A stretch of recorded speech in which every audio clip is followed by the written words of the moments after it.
Hablemos de la Nintendo 64, una consola que es, bueno, una auténtica paradoja. Fue una revolución total y a la vez casi una pieza de museo desde el día que salió. Es la máquina que literalmente nos enseñó a todos a movernos en 3D, pero ¡ay! Una sola decisión, la dejó atada de pies y manos al pasado. Vamos a meternos de lleno en esta contradicción porque tiene tela. Paremos un segundo a pensar. ¿Recordamos esa sensación? Esa primera vez que un videojuego nos dio libertad de verdad. Libertad para explorar un mundo que no era plano, que tenía profundidad.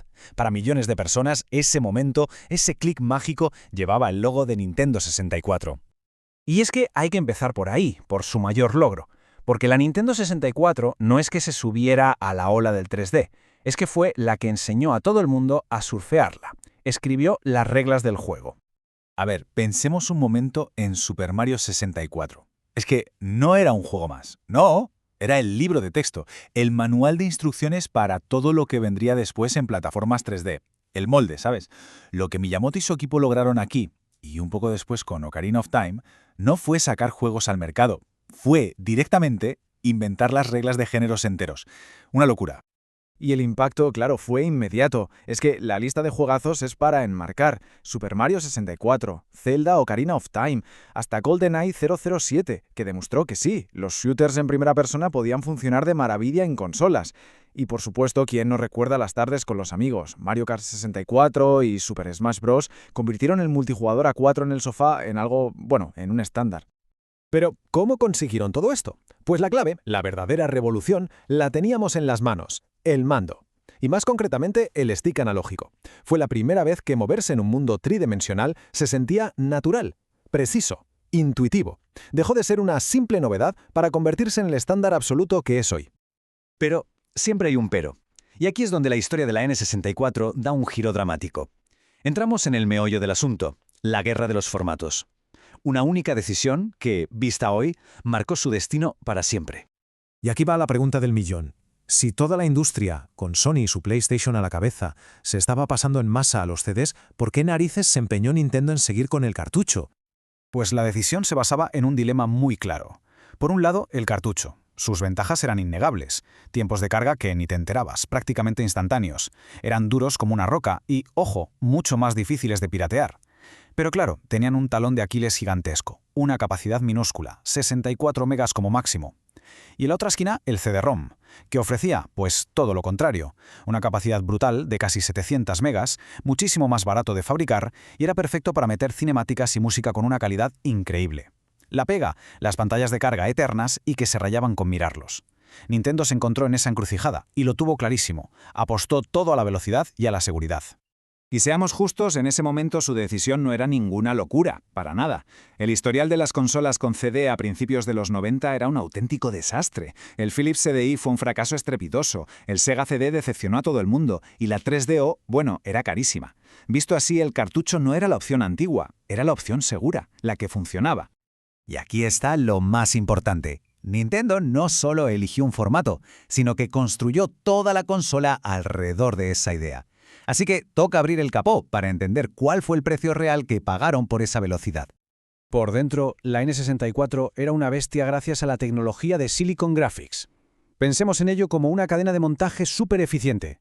La CPU principal era como el jefe de obra, organizando toda la escena.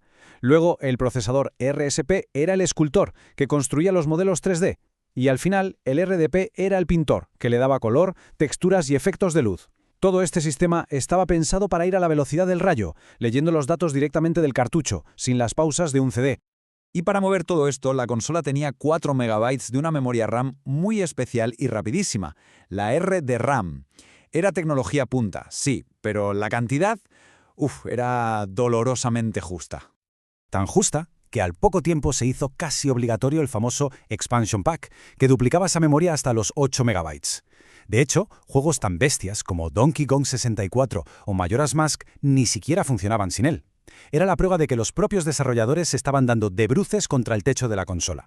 Pero el verdadero cuello de botella, el secreto que define la estética tan particular de la N64, estaba aquí. Solo 4 kilobytes de memoria para las texturas. Es una cantidad ridículamente pequeña. Esto obligaba a los desarrolladores a estrujar las imágenes al máximo, y de ahí viene ese famoso y a veces criticado aspecto borroso de muchos de sus juegos. Y claro, esta limitación de espacio nos lleva a la parte más triste de la historia, a esa pregunta que siempre rondará a la consola: ¿qué es lo que nos perdimos? Hablemos de los juegos que cayeron en la guerra de los formatos. Y el caso más sonado, la espinita que muchos fans de Nintendo nunca se quitaron, fue Final Fantasy VII. Squaresoft, la actual Square Enix, tenía planes muy serios para la N64. Incluso mostraron una demo técnica. Pero se encontraron con un muro, un problema que era sencillamente imposible de solucionar. El problema era de base. Un juego como Final Fantasy VII dependía de sus espectaculares cinemáticas, de una banda sonora con calidad de CD y de un mundo tan enorme que ocupaba 3 discos. Intentar meter todo eso en un cartucho de N64 era una fantasía. Las cinemáticas eran imposibles por falta de espacio, la música se tendría que haber comprimido hasta quedar irreconocible, y fabricar varios cartuchos para un solo juego habría sido carísimo.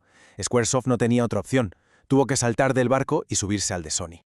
Y esto nos lleva a una pregunta que casi da risa por lo absurda que es. ¿Cuántos cartuchos de Nintendo 64 habrían hecho falta para meter la historia de Final Fantasy VII? La respuesta es visual y, bueno, aplastante. El cartucho más grande de la N64 tenía 64 megas, un solo CD de PlayStation 700. La diferencia es que era un abismo, más de 10 veces la capacidad. La batalla por el almacenamiento estaba perdida antes de empezar. Pero a pesar de perder esa batalla, y con ella la guerra de ventas de su generación, la historia de la N64 no acaba en un fracaso. Ni mucho menos.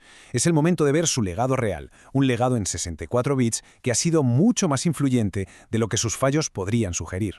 Porque la N64 introdujo ideas que hoy damos por sentadas: el stick analógico, la vibración en el mando con el Rumble Pack, el multijugador a 4 como algo normal en el salón, incluso avances técnicos como el Z-Buffering. No fueron solo ideas pasajeras, fueron los cimientos sobre los que se ha construido el videojuego en consola tal y como lo conocemos hoy. Y al final del día, lo que queda, lo que de verdad perdura, es la calidad de sus juegos. Títulos como Ocarina of Time no son solo clásicos, no, es que están considerados de forma unánime como algunos de los mejores videojuegos de la historia. Obras maestras que reinventaron géneros enteros. A pesar de todas sus limitaciones, cuando la N64 hacía las cosas bien, creaba leyendas inmortales. Y todo esto nos deja con la gran pregunta: ¿fue la Nintendo 64 un fracaso brillante o una obra maestra imperfecta? Quizás, como las grandes revoluciones, fue las dos cosas a la vez. Una consola que nos enseñó a soñar en 3 dimensiones, aunque ella misma tuviera los pies bien anclados en el pasado.